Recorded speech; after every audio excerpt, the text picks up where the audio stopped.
Hello viewers, welcome to my YouTube channel English Rainbow. आज के इस वीडियो में हम सभी क्लास 10th के बोर्ड एग्ज़ाम्स में पूछे जाने वाले एक्सट्रैक्ट बेस्ड एमसीक्यूज़ की बात करेंगे, जिसमें हम सभी डस्ट ऑफ स्नो के एक्सट्रैक्ट बेस्ड एमसीक्यूज़ को देखेंगे। So let's start the video without any delay.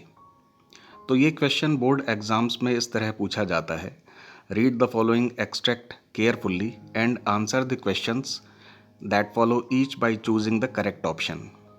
यानी कि दिए गए एक्सट्रैक्ट को रीड करना है और हर क्वेश्चन में दिए गए 4 ऑप्शंस में से एक करेक्ट ऑप्शन को चूज करना है।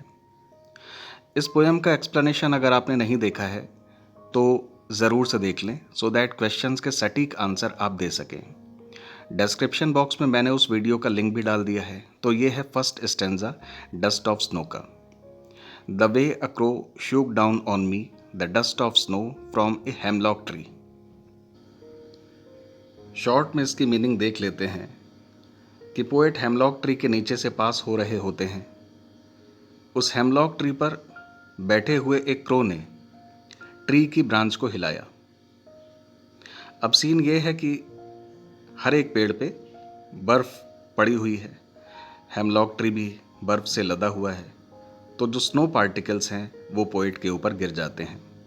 यही है फर्स्ट स्टेंजा। अब इस पर बेस्ड एमसीक्यूज़ को देख लेते हैं। First question is which bird is referred to here, means यहाँ पर किस पक्षी का जिक्र किया गया है। 4 options are there and the right option is crow. अब बात करते हैं क्वेश्चन नंबर 2 की। What did it shake down, यानी कि हेमलॉक ट्री पर जो क्रो बैठा था उसने क्या हिलाया। And the right option is dust of snow. Next is question number 3, where did it fall. So इस क्वेश्चन में पूछा जा रहा है कि जो डस्ट ऑफ स्नो यानी कि जो स्नो पार्टिकल्स थे वो कहाँ पर गिरे थे। तो वो कहाँ पर गिरे थे? पोएट के ऊपर। सो राइट ऑप्शन होगा on the poet.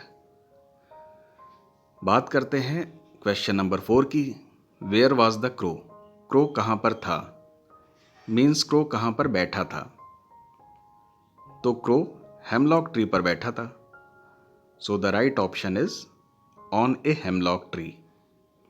Question number 5, what did it shake on the poet. तो यहाँ पर इट किसके लिए यूज हो रहा है? इट यूज हो रहा है क्रो के लिए। यानी कि क्रो ने कौन सी चीज हिलाई थी जो कि पोएट के ऊपर गिर पड़ी थी। तो वो थी डस्ट ऑफ स्नो। सो इसका आंसर होगा dust of snow. Question number 6, what was the mood off the poet in the beginning. यानी कि शुरू में पोएट का मूड कैसा था। तो शुरू में पोएट डिप्रेस्ड था, अवसाद से भरा हुआ था, सैड था, इसलिए राइट ऑप्शन होगा depressed. Question number 7, who sat on A branch of hemlock tree. Hemlock tree की ब्रांच पर कौन बैठा था। तो हेमलॉक ट्री पर क्रो बैठा हुआ था, इसलिए राइट ऑप्शन होगा a crow. Question number 8, give a rhyming word of crow from the passage. Rhyming words क्या होते हैं? जो पोएम की लाइन के लास्ट में होते हैं और सेम साउंड प्रोड्यूस करते हैं। तो क्रो के जैसी सेम साउंड कहाँ पे प्रोड्यूस हो रही है? लाइन नंबर 3 में, लास्ट में जो वर्ड आया है वो है स्नो, इसलिए क्रो का राइमिंग वर्ड होगा स्नो। तो ये थे फर्स्ट स्टेंजा पर बेस्ड एमसीक्यूज़, और अब हम लोग देखेंगे सेकंड स्टेंजा पर बेस्ड एमसीक्यूज़। सेकंड स्टेंजा है has given my heart a change of mood and saved some part of a day I had rued. तो फर्स्ट लाइन है has given my heart a change of mood. तो इसमें poet ये कहते हैं कि जैसे ही वो स्नो पार्टिकल्स पोएट के ऊपर गिरते हैं, पोएट का दिल सडनली खुश हो जाता है और उनका मूड अच्छा हो जाता है। यानी कि पोएट पहले सैड रहते हैं और बाद में स्नो पार्टिकल्स गिरने से उनका मूड हैप्पी हो जाता है। पोएट आगे कहते हैं and saved some part of a day I had rued, और इस तरह से मेरे दिन का कुछ हिस्सा बच गया जो मैंने दुख में बिताया था या फिर बर्बाद किया था। यानी कि पोएट का शेष दिन खराब होने से बच गया। तो अब बात करते हैं इस पर बेस्ड क्वेश्चंस की। Question number 1 is the crow has changed the mood off the poet by, यानी कि क्रो ने पोएट का मूड कैसे बदल दिया। तो क्रो ने ट्री की ब्रांच को हिलाया था जिससे स्नो पार्टिकल्स पोएट के ऊपर गिर गए थे और पोएट का मूड हैप्पी हो गया था। सो इसका करेक्ट ऑप्शन होगा option C, shaking the snow from the tree. और अब बात करते हैं क्वेश्चन नंबर 2 की। The poet is trying to suggest that, means इस पोएम के थ्रू पोएट क्या सजेस्ट करने की कोशिश कर रहे हैं, क्या मैसेज देना चाह रहे हैं। तो पोएम में पोएट क्या मैसेज देना चाह रहे थे कि कभी कभी छोटी छोटी चीज़ें लाइफ में बड़े चेंजेस लेकर आती हैं। तो इसका करेक्ट ऑप्शन होगा option A, small things bring big changes in life.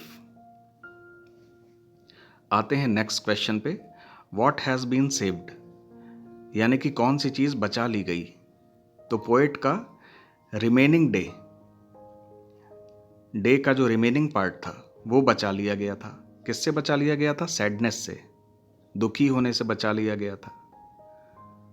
तो राइट ऑप्शन होगा remaining part of the day.